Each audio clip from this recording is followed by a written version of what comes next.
una alergia hoy, para que lo sepan, que causa lagrimeo en los ojos. Si lo contagio, me perdonan, que de verdad no sé por dónde empezar.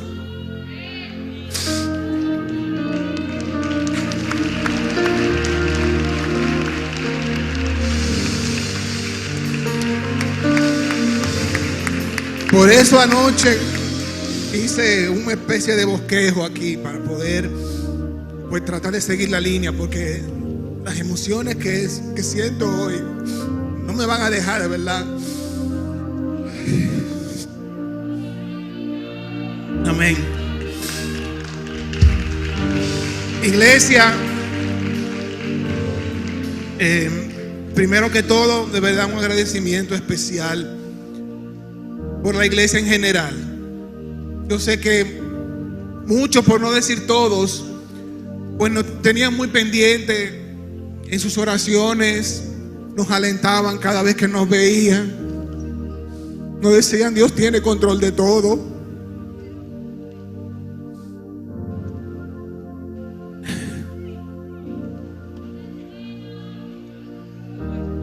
Gracias a los pastores, ¿verdad? Por también estar pendientes de nosotros, por cederme este espacio para poder hablar con ustedes sobre todas las cosas que el Señor ha hecho en nosotros, en mí y en mi esposa, nuestra hija Dana. Bendigo la vida de Celia, el equipo que la conforma, Morena. No voy a mencionar más nombres para no verla, no. Maggie, te quiero mucho.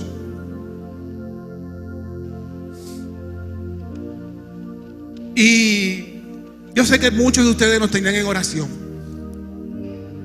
Y hoy vamos a hablar un poco sobre lo que Dios hizo en nuestras vidas. Pero antes de, yo quiero que mi esposa pase por aquí.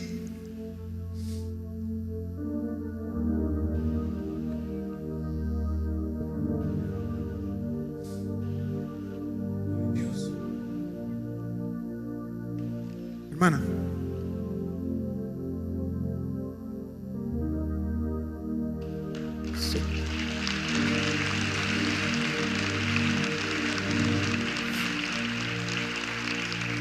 Yo sé que Dana tiene muchas madres, tiene ya muchas madres. Estaba pensando abrir un grupo de WhatsApp con todas las madres, así menos pela tengo yo que dar. Habla con tu madre. ¿Con quién, mami? Con la del grupo de WhatsApp. Pero si hay una persona que también fue madre mía y de mi esposa en lo que fue la enseñanza de cómo lidiar como primerizo con una vida, nosotros que no teníamos experiencia. Recuerdo que el primer bebé que cargué fue Isaac, porque Luz del Alba me lo tiró en los brazos, me dijo: toma, dale un biberón. Porque si yo decía que si no levantaban el cuello, que yo no lo cargaba, no fuera que se me despedazaran en las manos. Y Luz del Alba vino, agarre y dele su biberón, y después le saca los gases. Y yo: ay, mi madre. Después de ahí, la segunda vida que cargué recién nacida fue a mi hija, sin experiencia alguna. Y hubo una familia, que destinó gran parte de su tiempo, desde el embarazo de Dana, iba a la casa y le daba instrucciones a Luisana de cómo hacer las cosas. Y cuando yo llegaba también del trabajo, cuando ya habíamos salido de la encerradera que teníamos, pues también estuvo ahí. Estuvo en el parto cuando Dana vino al mundo, y nos dio sus primeros pasos. Porque le digo que los primeros 15 días, bueno, desde que Dana dio a luz, que nos fuimos a la casa, los doctores, tanto la pediatra como la ginecóloga, pues nos restringieron las visitas. Nos dijeron: ahora mismo estamos en diciembre, sabemos que hay un brote de coronavirus, 0 visitas en el hogar. Y por eso a Luz Vargas, la familia Sotomena reconoce a Luz Vargas de Soto. Gracias por tu entrega incondicional. Como mujer virtuosa, nos guiaste con tu don de enseñanza a dar lo mejor en nuestros primeros pasos. Como padre de Dana, agradecemos tu entrega y disposición. ¿Dónde está Lucy?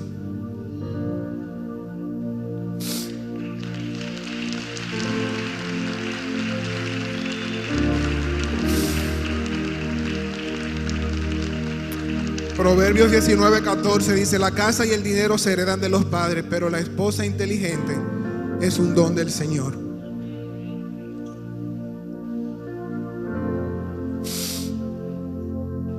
Gracias, manito. Y bendecimos a Nelson y a toda tu familia.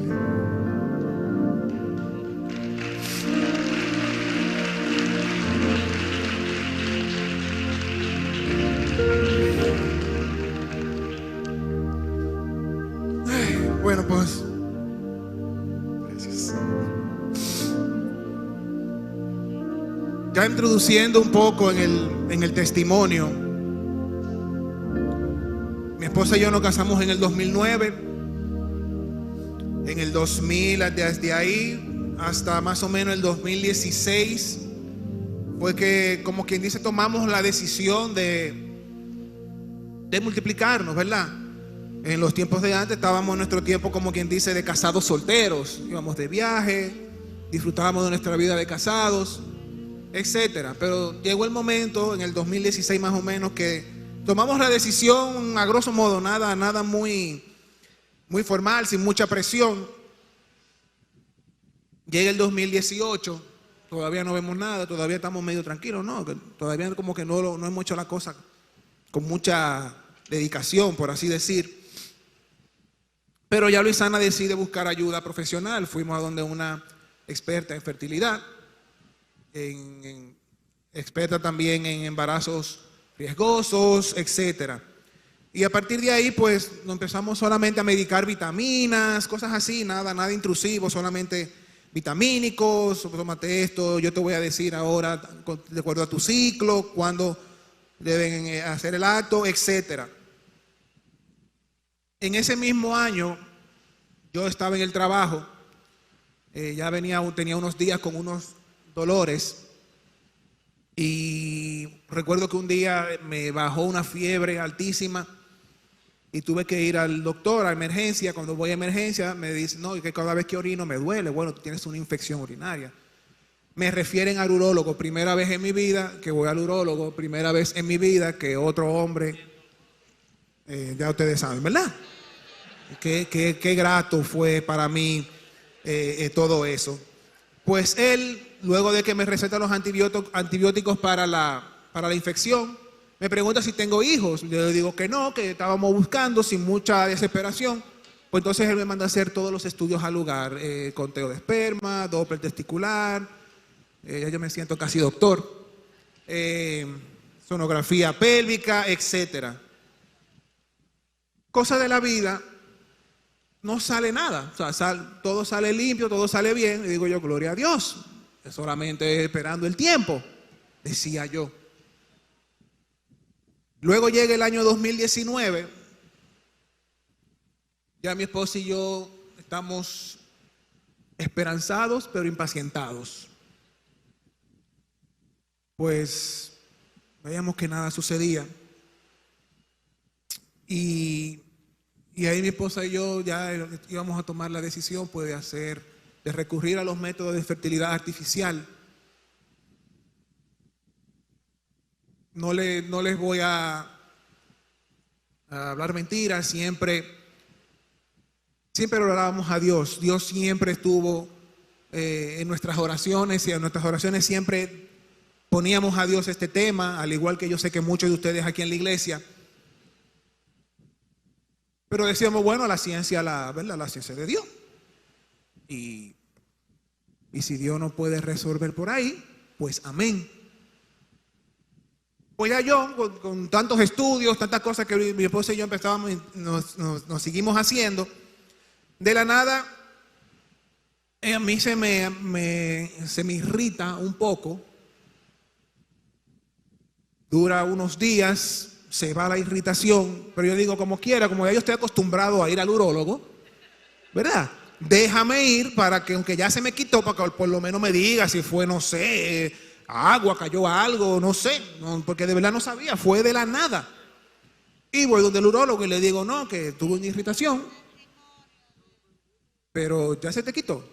Yo, sí, ya se me quitó, pero ya que estamos aquí y pagué la consulta, pues bueno, pues ayúdeme ahí, por favor. Ah, sí, está bien, no hay problema. Y en ese momento, pues él, haciéndome el examen, ¿verdad? Del tacto, pues se percata de algo. Me dice, ¿te duele? Yo, no me duele. Ahora cuando usted está haciendo fuerza, sí duele. Pero después de ahí, no. Bueno, mira, vamos a hacerte la sonografía pélvica. Y yo, doctor, eso yo me lo hice ya unos mesitos atrás y estaba todo bien. Sí, pero vamos a hacerlo de nuevo. Pues me hago otra vez los estudios. Y ahí cuando voy otra vez con los resultados, ahí me dice el doctor que yo sufría de la condición de varicocele izquierdo. No sabía lo que era, le voy a explicar ahora porque ya yo soy doctor. Es una alteración en las venas que drenan la sangre del testículo y que dentro de las cosas que ocasiona a un 10 o 15% de la población de todos los hombres le causa infertilidad. En ese momento a mí se me cayó la cara. En ese momento yo empezaba a decir, ahora, ¿por qué ahora?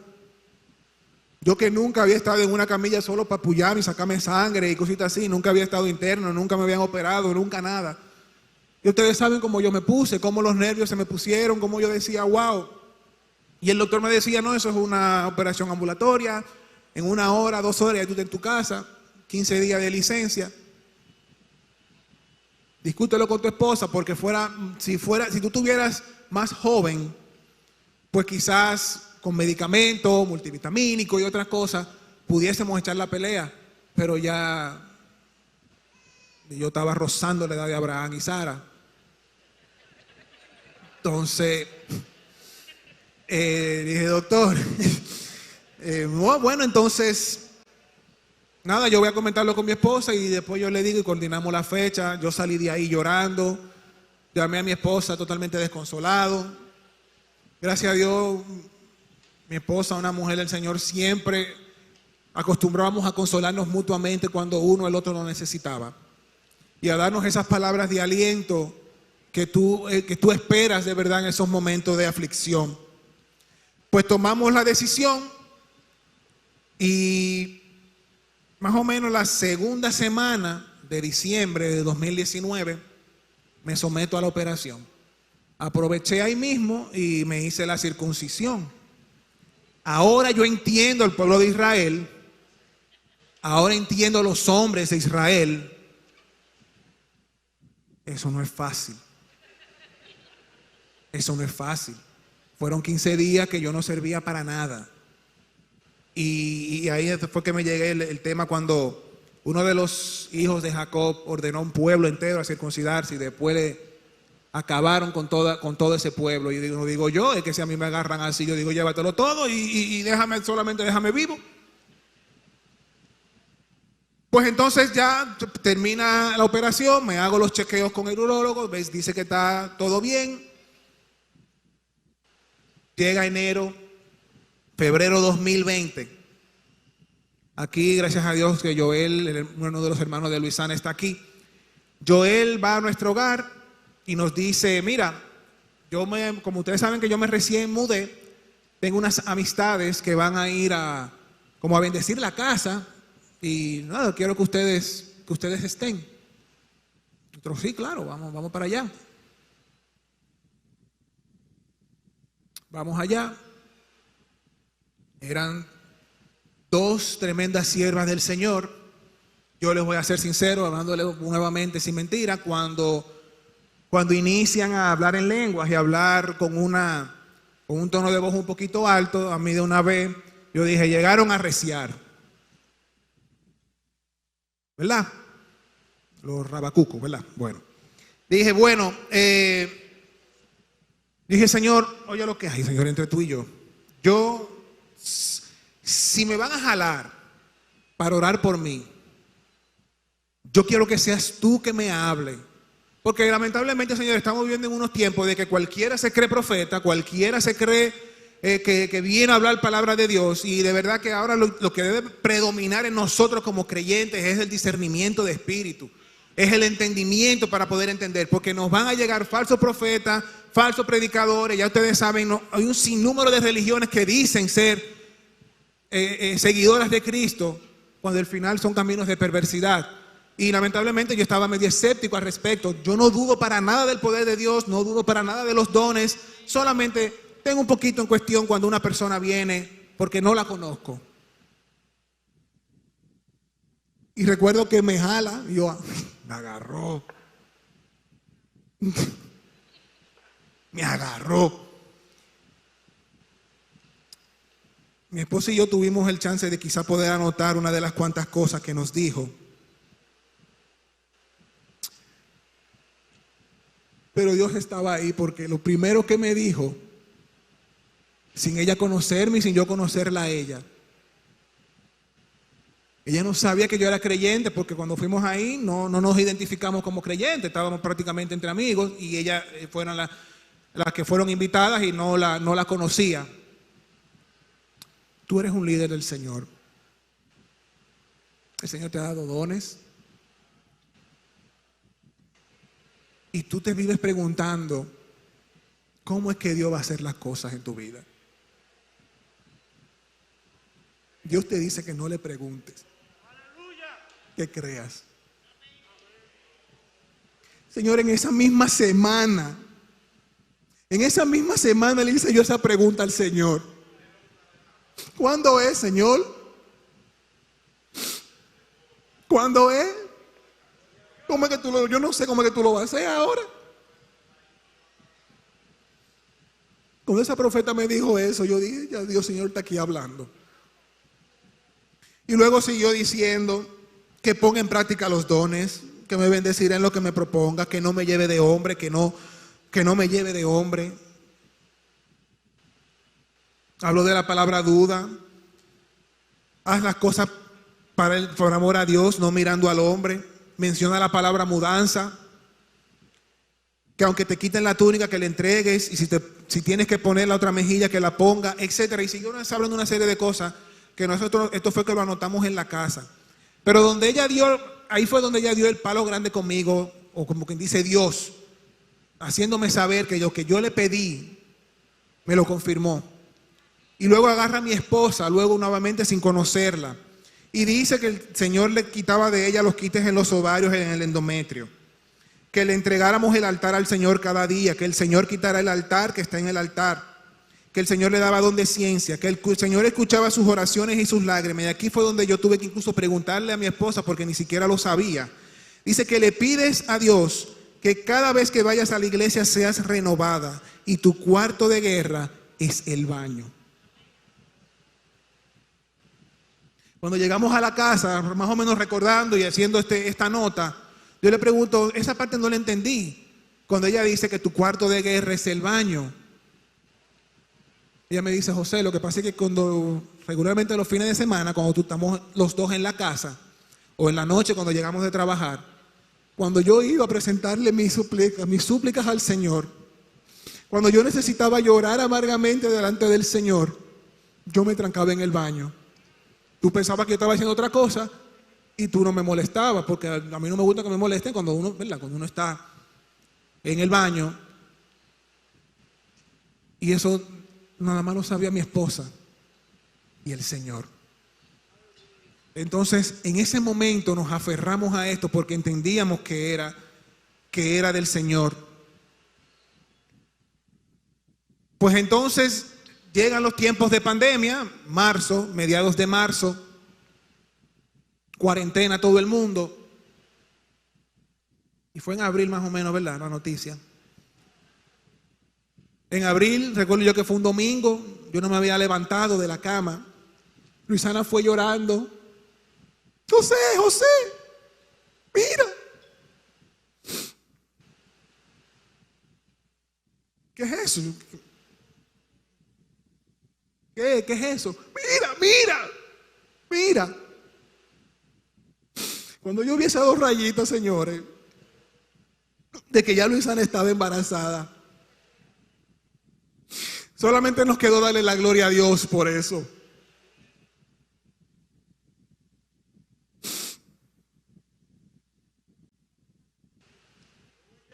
prácticamente 3 meses después de estar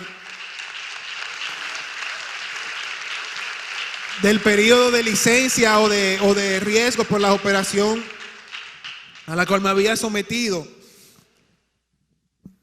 Y ya ahí el mundo se nos puso de cabeza, ahí empezó la cabeza mía a pensar, bueno, si es varón, si es hembra, ¿y qué vamos a hacer? ¿Y cuándo le vamos a decir a la familia? ¿Cuándo le vamos a decir a los familiares, a los amigos? ¿Cuándo le vamos a decir, bueno, no, todavía, déjame llamar a la ginecóloga para darle la noticia? La ginecóloga nos dice, no, espérate, no le diga nada a nadie hasta que tú pases los primeros 3 meses. Nosotros, wow, 3 meses. 3 meses, no creo que aguantemos mucho. Es importante, venga, vamos a hacerle todos los estudios. Ella tomó ese embarazo. Ella le dijo, Luisana, yo sé que yo te voy a mandar a hacer estudios que quizá otro ginecólogo no te va a mandar a hacer. Pero en las condiciones que estamos y todo lo demás, yo voy a considerar tu embarazo como si fuera de alto riesgo. Sin serlo, solamente para ser precavidos en todo. Nosotros dijimos, amén, para adelante. Y en ese tiempo estoy yo pensando y maquinando y digo, mi amor, yo creo que ya el apartamento donde estamos era muy bien para nosotros dos. Pero me pongo a buscar dónde vamos a ubicar a Dana con todo lo demás y como que no tenemos el espacio. En medio de la pandemia me llega eso a la mente. ¿Qué tú crees si nos mudamos? Miramos los numeritos, cuenta de ahorro, todos los bonos de 4, 5, 6 años más para adelante. Bueno, vamos a contabilizar, podemos llegar hasta tanto. Bueno, mi amor, yo te voy a decir algo. Yo anhelo mi casa, me dice ella, mi patio. Si no podemos eso, por lo menos un apartamento que por lo menos tenga una terracita o la cuarta planta, y yo, tú como que estás pidiendo mucho. Dime qué tú quieres que yo haga. Pongo un punto aquí en la esquina para atracar, para poder conseguir dinero. Tú me dices que lo alquilan. El Señor proveerá. Yo sé que el Señor proveerá. Pero tú sabes que el Señor a veces siempre nos provee cuando yo pensando en mi mente diminuta, económica, pensando de manera analítica, como hombre y más como ingeniero, ¿verdad? Calculando, pero es que el salario no nos da para más de aquí.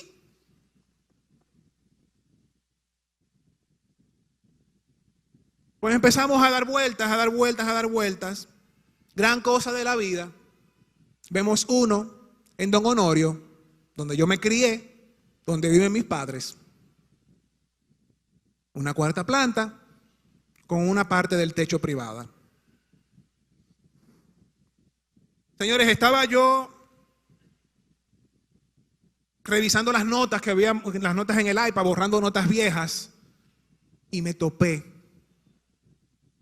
con las anotaciones que nos ha dicho la profeta. Y cuando le estoy leyendo, leo la palabra mudanza. Y recordé cuando ella dijo, yo veo una mudanza. Y nosotros no lo entendíamos en el momento. Yo dije, ¿para qué? ¿De dónde me voy a mudar? ¿De qué es lo que quiere decir ella con mudanza? Y en ese momento sentí la presencia de Dios confirmándome, lo que te dije en enero, ahora es que se va a hacer. Señores, y teníamos entonces que hacer todos los trámites, y el primer trámite y principal trámite era vender el apartamento donde estábamos porque lo habíamos comprado. Y ahí empezó nuevamente mis preocupaciones, porque en este momento tengo que admitir que era yo el que me preocupaba, pensando siempre con los números. Tenemos que vender el apartamento, porque si no lo vendemos vamos a pagar 2 préstamos. Y estamos en pandemia. Ya el dólar empezaba a subir, empezaron los despidos. Y yo dije, este apartamento, ¿quién lo va a comprar en este tiempo de pandemia? ¿Quién lo va a comprar? ¿Quién? ¿A quién yo le voy a vender esto? Y ya nosotros habíamos firmado el contrato de opción a compra del otro, porque una acción apresurada, y lo hicimos. Entendíamos que sí, y lo hicimos.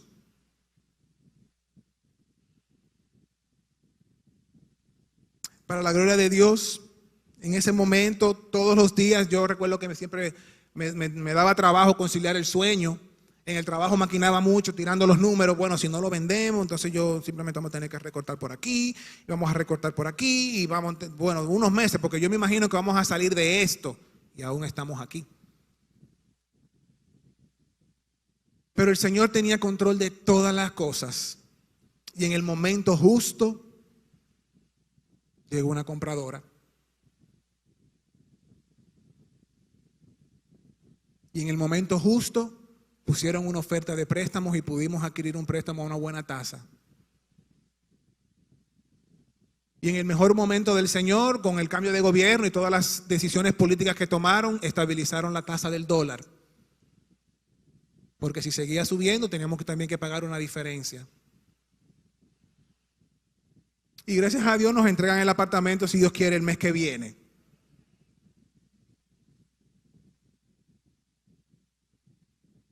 Entonces mucha gente, de verdad, la pandemia trajo muchas crisis, la pandemia trajo mucho desempleo, aumento de la violencia, pero que mi esposa y yo podamos decir de que por medio de la pandemia mi esposa pudo pasar todo su embarazo en la casa. Porque cuando liberaron que ya la gente podía volver al trabajo, dijeron que las personas que estaban embarazadas no tenían que exponerse. Entonces ella tuvo que trabajar desde la casa. Qué grata noticia fue esa, que fue en total reposo. No tuvo que exponerse al riesgo del tránsito, al riesgo de quizás poderse contagiar. Y en medio de la pandemia pudimos vender un apartamento y adquirir otro. Solamente el Señor lo puede hacer, iglesia.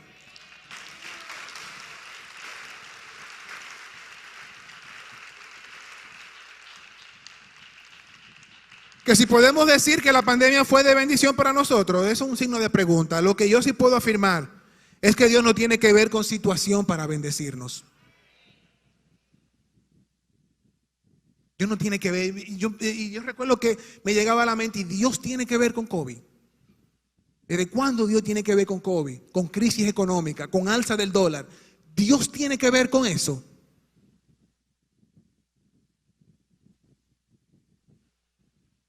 Y hoy tuvimos el privilegio de presentar a nuestra hija aquí a la iglesia, que casi le ponía a dar la cristianización, porque de verdad que yo sé que hay muchas personas aquí que la quieren. Con esto quiero pasar entonces al momento de las escrituras, y quiero que vayan conmigo a Job. Tenemos aquí en el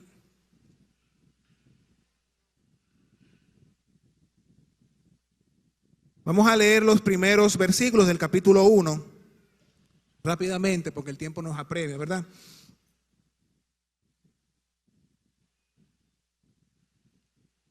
Hubo en tierra de Uz un varón llamado Job, y era este hombre perfecto y recto, temeroso de Dios y apartado del mal.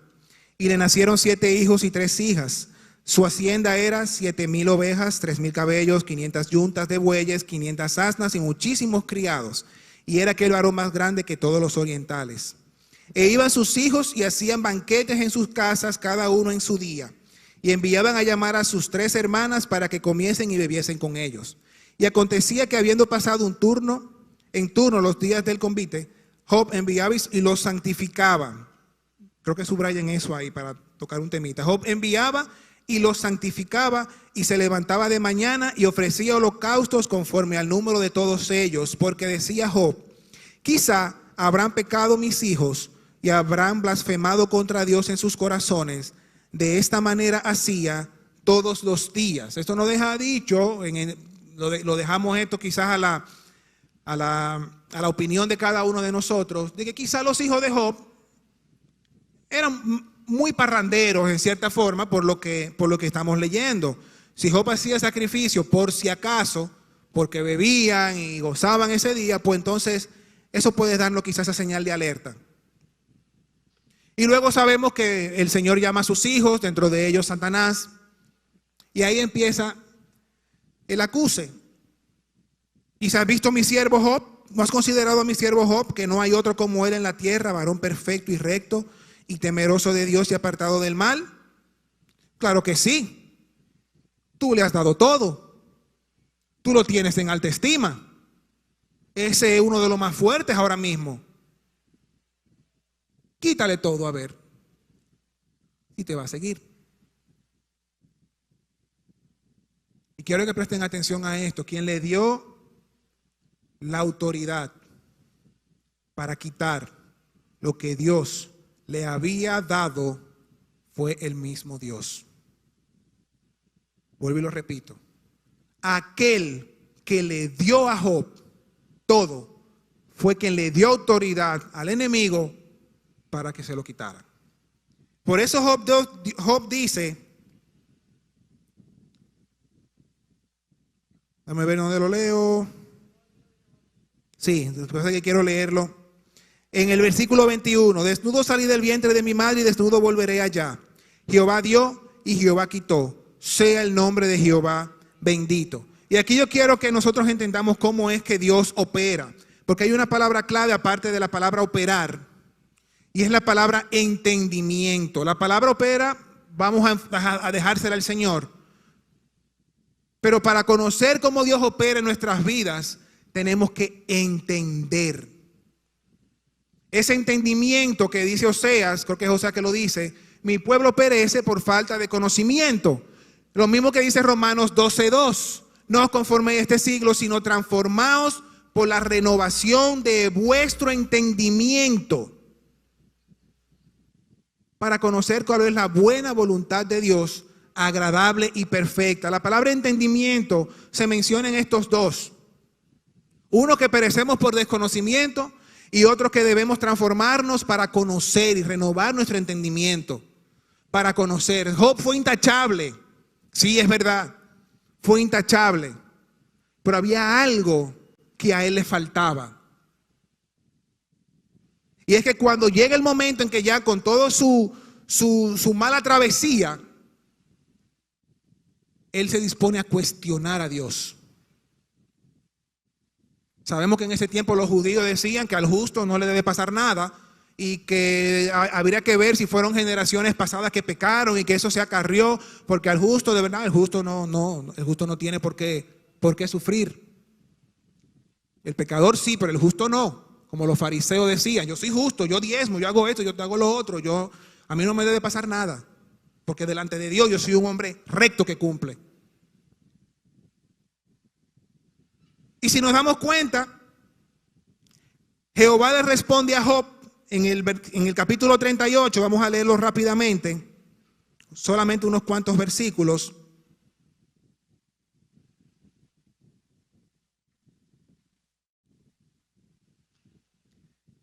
¿Quién es ese que oscurece el consejo con palabras sin sabiduría?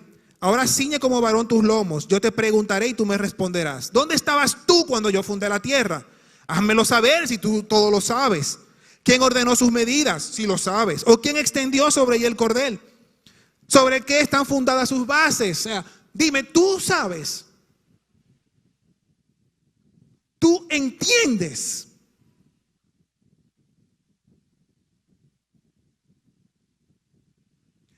Job en el capítulo 42 del 1 al 6 entiende que Dios está por encima de todo y que tiene control sobre todas las cosas. Y si vamos al capítulo 42,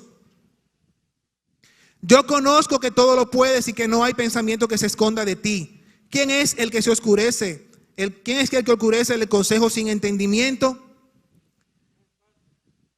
Oye, en el versículo 4, oye, te ruego y hablaré, te preguntaré y tú me enseñarás.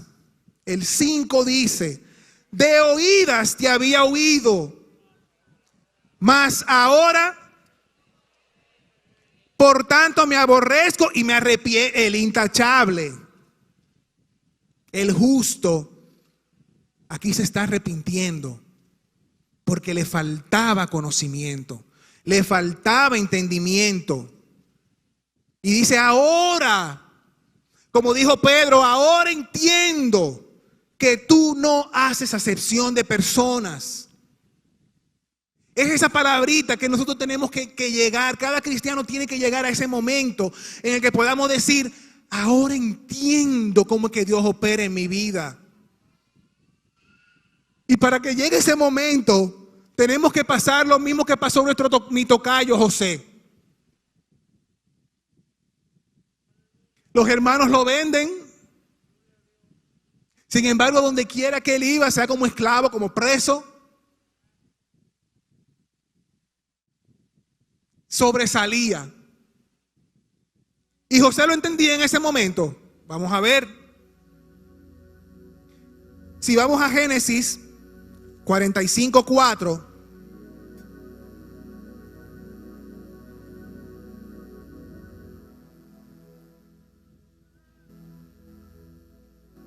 Para parafrasear un poco la historia, luego de que José es segundo después del faraón, se topa con sus hermanos que fueron a buscar allá comida.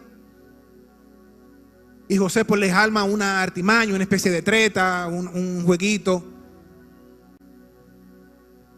Porque cuando lo vio de verdad, en un momento él estaba totalmente indignado al verlos. Se molestó en una parte.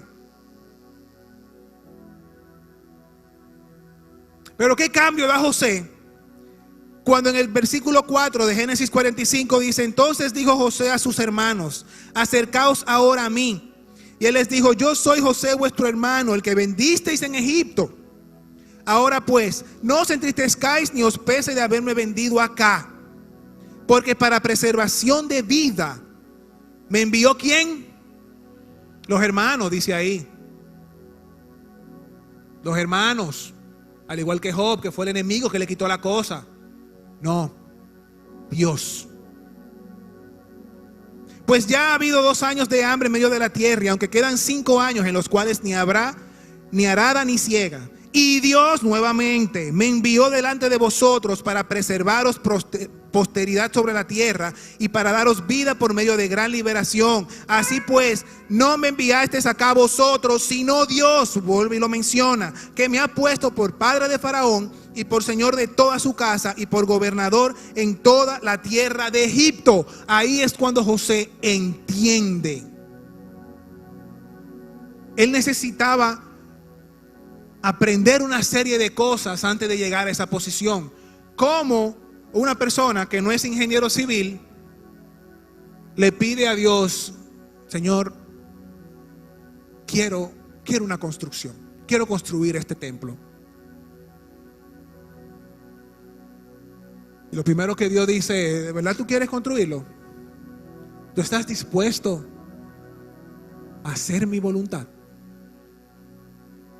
Ok, vamos a cambiarte de carrera porque tú tengas administración de empresa.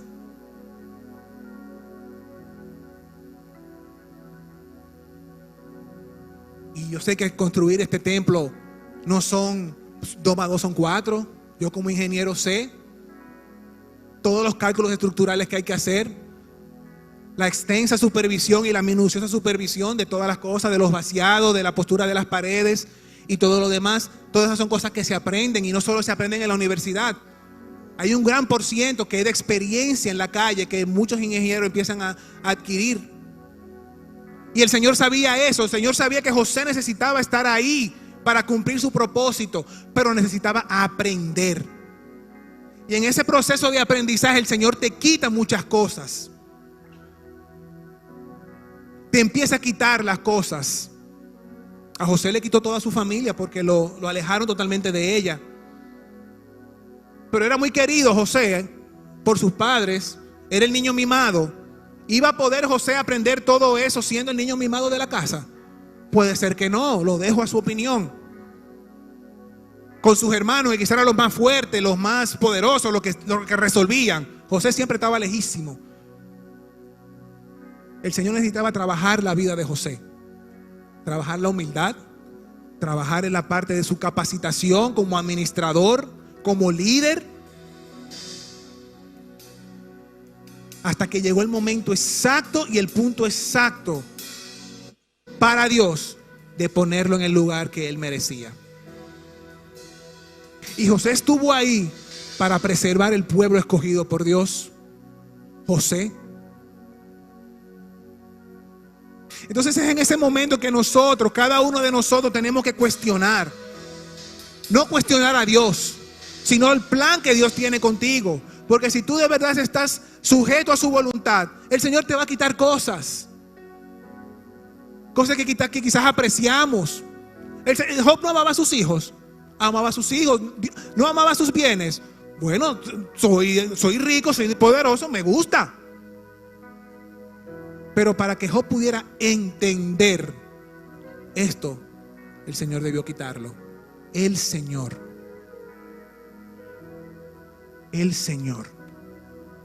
Entonces, si estamos aferrados a la voluntad de Dios, es el Señor el que te quita las cosas. Pero abre tu mente y en vez de buscar culpable, di: ¿qué Dios quiere que yo aprenda de esto? ¿Qué Dios quiere que yo aprenda de esto? Y esto yo lo he aprendido y mi esposa lo ha aprendido.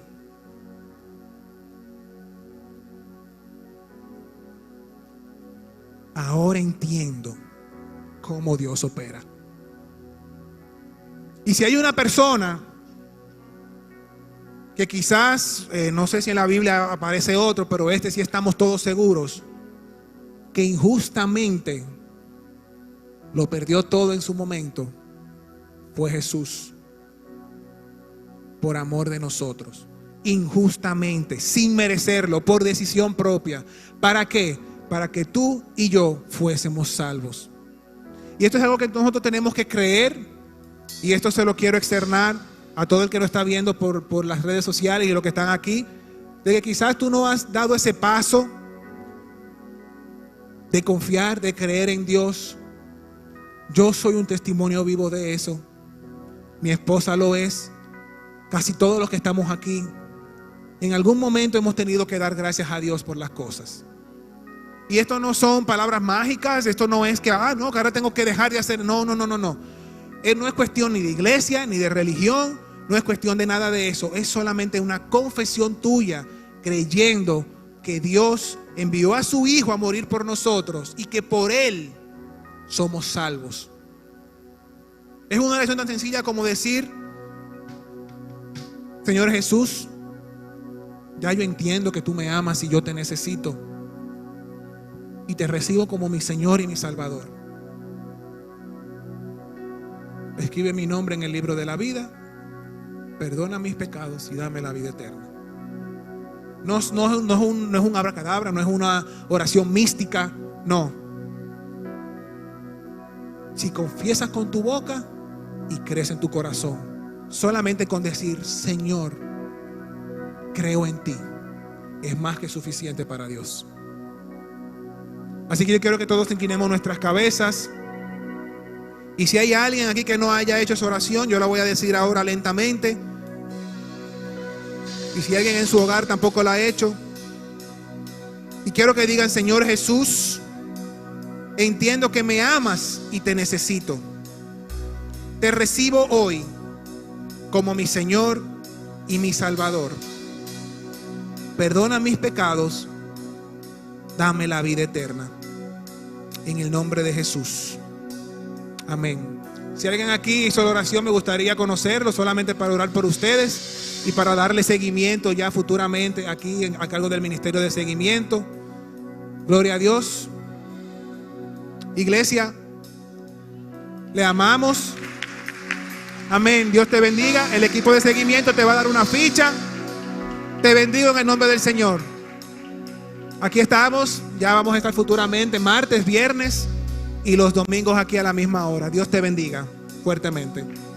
Iglesia, les amamos. Muchísimas gracias de verdad por sus oraciones. Todavía el final del libro de nuestras vidas no está escrito. El Señor sí ya conoce el final. Y yo estoy ansioso por conocerlo. Que el Señor le bendiga.